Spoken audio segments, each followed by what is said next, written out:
শান্তনু। আজকে তোমরা সবাই জানো যে আজকে আমার ওয়াইফের বার্থডে। একবার হাই বলে দাও। আর যারা যারা ওকে উইশ করেছো তাদের জন্য অসংখ্য ধন্যবাদ। তো আজকে আমাদের ডেস্টিনেশন হচ্ছে অন্নপূর্ণা মন্দির।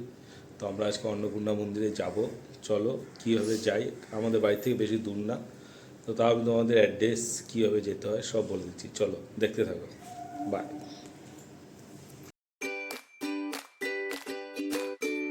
শিয়ালদাহ থেকে ট্রেনে করে ব্যারাকপুর নেমে অন্নপূর্ণা মন্দির টোটো করে 10 মিনিট। আর আপনারা যারা যদি বাসে করে আসতে চান তাহলে ব্যারাকপুরের তালপুকুর স্টপেজে নেমে টোটো করে 5 মিনিট।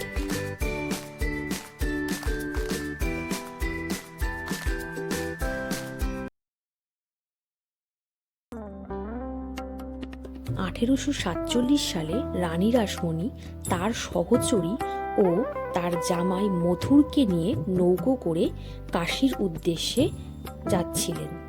সেই সময় রানী রাসমণিকে মা ভবতারিণী স্বপ্নাদেশ দেন যে কাশী না গিয়ে গঙ্গার তীরেই একটি অন্নপূর্ণা মায়ের মন্দির স্থাপন করার। সেই মতানুযায়ী শাশুড়ি মায়ের নির্দেশে 1875 সালে জগদম্বা দেবীর অনুপ্রেরণায় তৈরি হয় অন্নপূর্ণা মন্দিরটি। দক্ষিণেশ্বর মন্দির প্রতিষ্ঠিত হওয়ার 20 বছর পর এই মন্দিরটি প্রতিষ্ঠা হয়। 1875 সালে 12 এপ্রিল এই মন্দির প্রতিষ্ঠিত হয়। এই মন্দির তৈরির সমস্ত ব্যবস্থা করেছিলেন রানী রাসমণির পুত্র দ্বারকীনাথ বিশ্বাস। এই মন্দিরে 9টি চূড়া নবরত্ন নির্মিত। দক্ষিণেশ্বরের মন্দিরের আদলে এই মন্দিরটি তৈরি। এখানে 6টি শিব মন্দির, একটি নাট মন্দির রয়েছে।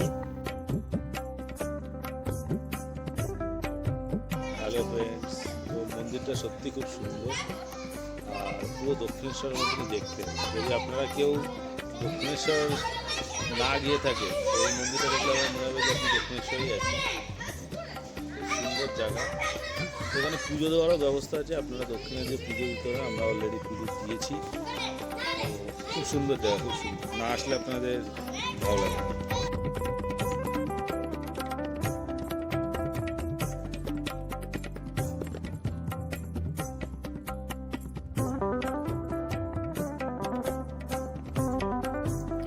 এখানে ভোর 5টা থেকে দুপুর 1:30 পর্যন্ত খোলা থাকে।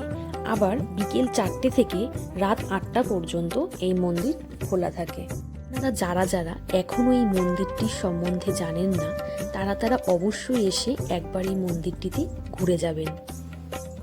এটি জগদম্বা দেবীর মূর্তি। তিনি ছিলেন রানী রাসমণির কনিষ্ঠা কন্যা। তো আমাদের পুরো মন্দিরটি ঘোরা হয়ে গেছে, আমরা এখন বাড়ির পথে রওনা দিলাম।